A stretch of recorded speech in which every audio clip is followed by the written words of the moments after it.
teaching a class on eschatology, and I began to look at the concept of the millennium. And a lot of things started to jump out in the Bible at me.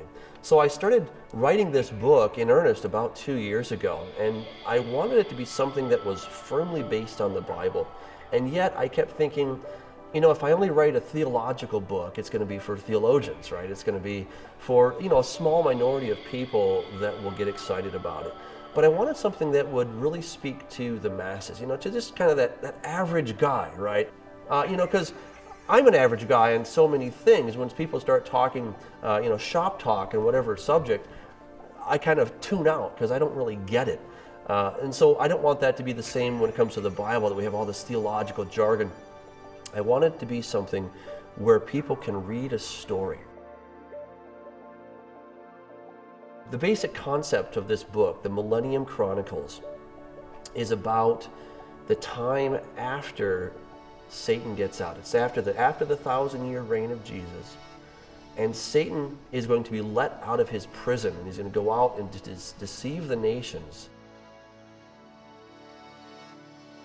And I wanted to let that be the principal story in this book, and I'm calling it a future historical narrative.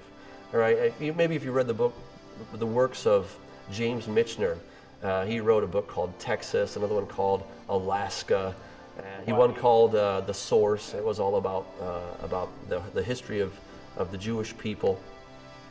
And I thought, I want to do something kind of like that. So I'm using the fictional element. Let's call it heavenly imagination, if you will. So I'm using some imagination, there's no question, because these events haven't happened yet. And yet, I wanted to let my resource, my source of information be the Bible itself. Now, the exciting story of Earth's final struggle is told in one amazing novel, The Millennium Chronicles. Fascinating events, surprising turns and twists, hidden truths brought vividly to life. The tale of two young sojourners and their life and death quest for the truth. They're in a race against time. Can they find the key that unlocks the gate to the city? Can they, will they, make it to safety in time? Discover life a millennium away, where lies have been told so often they've been accepted as the truth, where deception is the enemy's greatest weapon, and truth is as elusive as eternity itself. Ahead lies the beautiful city of light. Will they make it there safely? How will they possibly get in? It's a story told so vividly, you'll find it hard to put down. And the amazing thing is, this epic saga is based on actual truth. The Millennium Chronicles. They have to get there. There's a real need for them to get to the city. But the problem is they're very inexperienced. They haven't been around for the last 1,000 years. They're only 20 years old, and they're looking for a key. The key is what's going to grant them access into the New Jerusalem. That's their quest. And they have to go through these, we call them the Chronicles. That's the chronicle part of the book, is they're going back and they're looking for the truth. And they get to see the time of the rise of the Antichrist, and they get to see the second coming of Jesus, and a number of events. They get to see the establishment of the millennial kingdom, and of course Jesus' kingdom, and all the events that are going to take place with that. They see the New Jerusalem and all of its glory. And through that, they discover the key. And so to understand the millennium, we have to understand, really we have to go back to the beginning. What happened in the beginning? How did this whole thing get off on the wrong foot, right? And so it's a story about God. It's a story about Lucifer. It's a story about Adam and Eve. So they're major players in this book. They have major roles. And again, my young man and woman in crisis, they're the ones that get to witness all of these different events, and then how it unfolded, and how the millennium, how the establishment of the kingdom that will never pass away. And it says in Daniel, it says that God will establish a kingdom forever, even forever and ever. And in the days of those kings, the 10 kings that will rise up in the days of the Antichrist, he's going to establish a kingdom that will never pass away. Is the beginning of the kingdom that God is going to establish. You see, what happens is that we generally skip forward to heaven, because that's all we're thinking about. right, is heaven.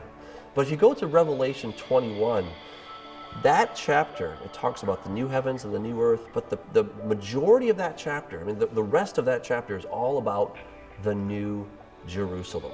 You know, heaven is not something that we are going to keep waiting for, but it's actually the new Jerusalem that comes down to planet Earth. And it begins in the millennium. That is where the action is really going to get started. And there will be people who can go into the new Jerusalem. Anyone whose name is written in the Lamb's Book of Life.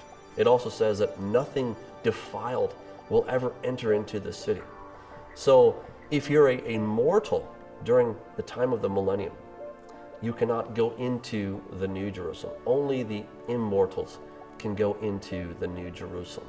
And of course, who will the immortals be? Those will be the people that have put their trust in Jesus. They have never been given the information. It was basically withheld from them, the information of the former age. So part of their quest is to discover what happened in the former age. That's basically the time that we're living in right now. And I do believe that we're getting close to the Lord's return.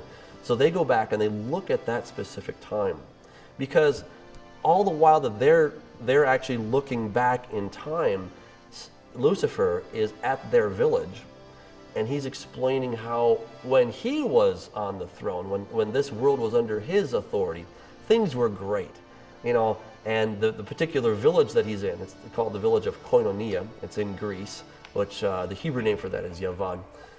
But it's in Greece, and he's explaining, you know, when I was the head honcho, when this world was under my authority, everybody could do what was right in his own eyes. And do as you will was the whole of the law. And if I were given the chance, I would allow you to do that again. And you Greeks, your civilization was the pinnacle of the ancient civilized world. It was great, and because freedom flourished and creativity flourished, and people were doing all these amazing things. So he's really speaking to their pride.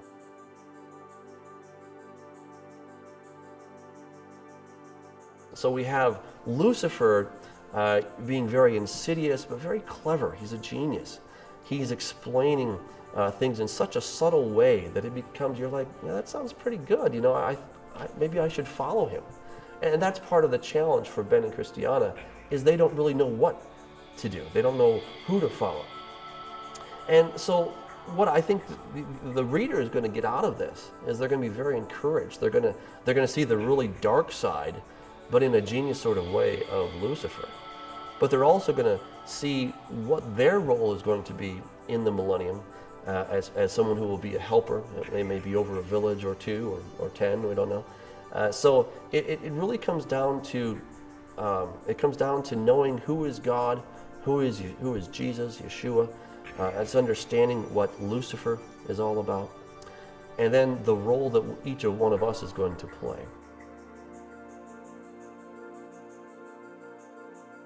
God's light is going to descend upon the planet, and it's going to absorb that light, and it's going to re-emit that light. Sort of that theological side of the book. But there's also this story side of the book, because, you know, when you're emotionally impacted, it's going to stay with you longer. And it was my prayer as I was writing the book that, you know, people would cry, they would laugh, that it would really move them emotionally. And I think it should move us emotionally. When you see Jesus coming back and he's fighting, when you see the New Jerusalem coming down, when you see the restoration of planet Earth as it ought to be, and finally you get to see the wolf and the lamb, and you see the lion and the calf lying down together, and you see this little child playing by the cobra's hole, there's something very emotional about that. And so what I did is I wove in Adam and Eve, and we got some flashbacks of, you know, what happened in the beginning and how things got all messed up. We see the veil actually coming into play after Adam and Eve, after they sin and death comes in. And just to explain a little bit more about that veil. The veil was put there as a means of protection for mankind. Adam and Eve had a glow about them. They were literally radiating light. You might say, oh, come on, the Bible doesn't talk about that. Well, actually it does, though. It does, because Jesus says that the righteous will shine like the sun in the kingdom of their Father. So when we're there as immortals in the age to come, we're going to have bodies that will glow, will literally put out light. But so too will the trees and the grass and all these things. There's something that was discovered in 1923 by a Ukrainian biologist, Alexander Geversht, that all living things, anything with DNA, it absorbs light and it re-emits light. Moses was up there for 40 days and 40 nights, and when he came down, he did not realize that the skin of his face was shining. And he had to put a veil over it because it says that glory was fading away. Well, the glory is light. It's literally light. It's the light that came from God, basically went into him, kind of stored it up, kind of like those little glow sticks, you put them up to the light and then they glow for a while and then they don't, right? That's kind of the idea, is that Moses got charged by being in the presence of the Lord. But he couldn't actually see God face to face. He couldn't get the full blast, the full radiation of God. Think of God like a nuclear reactor, right? We can look at a nuclear reactor from the outside. We can maybe put a camera inside and take a look around there, but we ourselves cannot physically go into a nuclear reactor because we'll die. It's kind of the same idea, is that God he's far too powerful for any one of us in these current bodies. That's why having that new body is vital. It's kind of like the boy in the bubble. The parents are outside looking into their boy. They love this little boy. They want to be with him. Little David, who was in the bubble. They want to be with him, but they know that if they go into that bubble, the boy will die because he can't handle their germs, etc. And it's the same way, really, is that God loves us so much and he wants to be with us desperately, but he can't be with us because we are not able, we're not compatible to be with him. We have bodies that if we were exposed to God's fire and to his lightning, that the Bible talks about all the time, we'd be burned up. In fact, it says that his enemies are burned up round about him.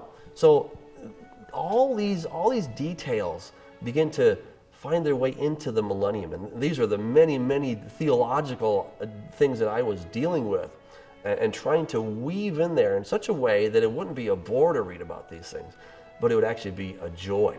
And it would be very exciting. And sometimes they just come across as details. You might not even notice them the first time you read it.